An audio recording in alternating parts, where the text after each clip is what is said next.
Hey family, welcome back to the place where healing meets destiny. You're here today for a reason, because somewhere inside you, you passed the exam. Maybe the world tells you you failed. Maybe others say you're not qualified. Maybe the results never came in, the door never opened, or the dreams never fulfilled. But deep down, your spirit knows the truth. Many failed that exam, but you didn't. Let's dive in. You thought the test was that job interview, that relationship, that deadline, that door. But those moments were just markers, mirrors for something deeper.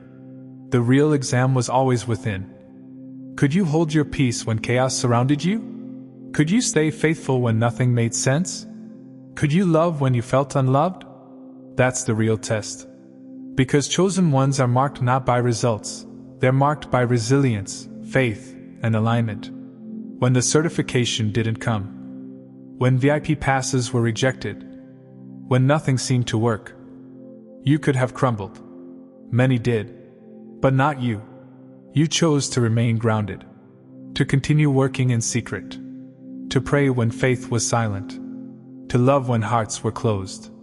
You didn't fail, you were being fortified. Chosen one, listen closely. We live in a world that measures everything on the surface. Your worth? Measured in titles. Your intelligence? Measured in degrees. Your value? Measured in followers, bank accounts, and achievements. But God doesn't see as the world sees.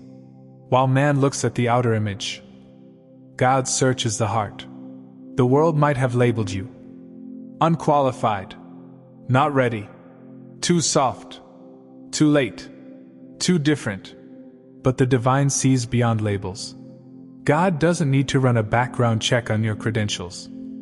He's the one who wrote your calling before the world even saw your face. He sees what others overlook. He detects the depth in you that no algorithm, application, or academic board could ever evaluate. They saw someone sitting quietly at the back of the room. He saw someone interceding in the spirit. They saw someone who didn't climb the corporate ladder fast enough. He saw someone climbing mountains of character and hills of healing. They saw failure. God saw formation. Let me say this clearly. Heaven is not impressed by what impresses earth. While the world is busy handing out awards for visibility, God is rewarding hearts for integrity. While others chase influence, God is drawn to obedience. While others build platforms, God is building people. And He's been building you. You may not have fit their molds. You may have been skipped over, misunderstood, or underestimated. But that never disqualified you from your divine assignment. Because God is the only one who truly knows what you've endured. The battles you've fought in silence. The trauma you've turned into triumph. The nights you've cried and still prayed. The mornings you showed up tired but still gave love. The forgiveness you gave when you were never apologized to. God saw it all. And in a world that often fails to recognize real anointing, God detects and selects based on the unseen. While others were polishing their resumes, you were polishing your spirit. While others were networking, you were knee-deep in spiritual work. Don't let a world that can't see your value make you question if you have any. Because the divine sees the oil. He hears your worship in the wilderness. He counts the tears that watered your growth. And He remembers the yes you gave Him when no one else was watching. The exam was never about who could impress the world. It was about who could remain true to heaven. And you passed, not because the world clapped for you, but because heaven marked you. So when it seems like others are getting ahead, and you're still waiting for recognition, remember this.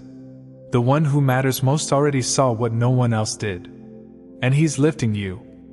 Not because the world approves, but because the divine detects what's truly inside of you. Chosen one, don't doubt the depth He placed in you. Others may have missed it, but God never did. Chosen one, let's talk about grace. Because when the world says you're locked out, when the gate doesn't open, when the door is slammed in your face, grace walks you through the side nobody knew existed. You see, man-made systems are just that, man-made.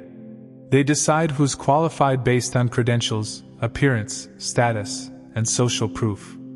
They guard their gates. They demand perfection before access. They expect performance before belonging. But grace? Grace doesn't knock. It moves. It bypasses what you weren't allowed into. It flows where permission was never given. It elevates you not because you were next in line, but because God made you His own. You didn't have the title, but grace gave you the voice. You didn't have the platform, but grace gave you the reach. You didn't have the support, but grace gave you the strength. Some people walked through gates that were opened for them. But you've had to climb walls with bloody hands. You've had to believe while being blocked. You've had to build without a blueprint. But what kept you going was something they couldn't see. Grace. And here's the wild part. The very ones who told you no, the ones who said, "You're not ready," the ones who ignored you, doubted you, counted you out, will have to witness the moment when grace opens a gate they never controlled. Because when God says it's your time, no man, no system, no degree, no network can stand in the way. You didn't need to charm your way in. You didn't need to hustle your soul out of alignment. You just needed to trust that grace would take you where grind couldn't. And it is. See, grace doesn't just open gates, it builds new ones. You've been praying for access, but God's preparing you to own the entire land behind the gate. So don't weep over the doors that didn't open. Don't waste energy trying to fit where grace never assigned you. Don't resent the room that couldn't see you. Because you're not just called to enter gates. You're called to carry keys. Keys to influence. Keys to healing.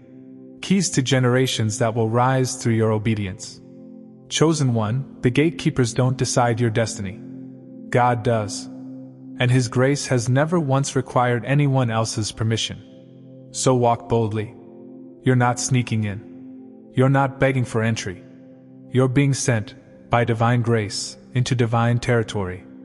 And when grace shows up, it doesn't need an invitation. It becomes the access point. Sister got the promotion. Brother got the scholarship. Their life seemed smooth. But everyone compares results, not reveals. You don't see their fears, their faith battles, the days they almost quit. Their timing is not your calling. Their path is not your purpose. Stop measuring your soul by external success.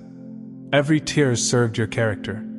Every rejection refined your calling. Your credentials aren't just degrees, they're depth. Your strengths weren't built in comfort. They were formed in pressure. You didn't fail. You were prepared. Chosen one, pause and breathe this in. You won. Not because the world gave you a trophy.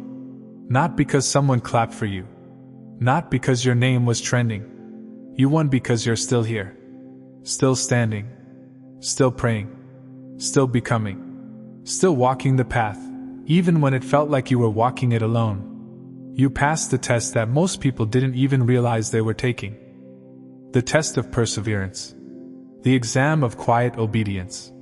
The long, painful essay of spiritual endurance when no one was grading but God. Many gave up. Many got bitter. Many ran to easier paths.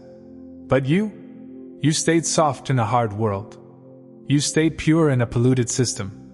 You kept showing up, even when you had every reason to disappear. That, beloved, is victory. Don't wait for the world to validate what heaven already declared. You passed. You matured. You overcame. You didn't let the fire destroy you, you let it refine you. And now, the real work is this. Embrace it. Own your survival. Claim your growth. Receive your becoming. Because here's the truth many chosen ones struggle with. You've been in battle mode for so long. You don't know how to live in blessing. You've been surviving for years. Always anticipating the next fight, the next betrayal, the next storm. But God says, you've passed that season. Stop fighting battles I've already ended. Embrace the peace you prayed for. This isn't the time to downplay your progress. It's not time to shrink so others feel comfortable. It's not time to rehearse old wounds and keep proving your worth. No. It's time to stand up and say, I may not have medals, but I have wisdom. I may not have applause, but I have authority. I may not have validation, but I have vision. I may not have followers, but I have favor. You didn't pass to impress people. You passed to impact generations. And the most sacred part? Nobody had to know you were being tested. Except you and God. That quiet passing of a silent exam. That's holy. That's divine. That's yours. So today, give yourself permission to stop over-explaining, to stop doubting the anointing, to stop carrying shame for how long it took. You made it. Not because you were the fastest, but because you were faithful. And now, chosen one, you are qualified by something no institution can give: endurance, wisdom, discernment, and a heart still wide open to the will of God. So lift your head, lift your heart, lift your voice and declare, I embrace the victory within. I've passed heaven's test. And now I rise. Because that right there, that's what separates the called from the chosen. What happens next? You don't need another test. You need trust. Choose again. Begin again. Serve again. God is asking, not, did you fail? But, are you ready? You are. Chosen one, this is your affirmation. I passed the test of faith. I advanced in the waiting room. I am approved where it matters. Leave a comment. I didn't fail, I'm chosen. Share this message with someone stuck in rejection. And let's rise together into purpose and calling.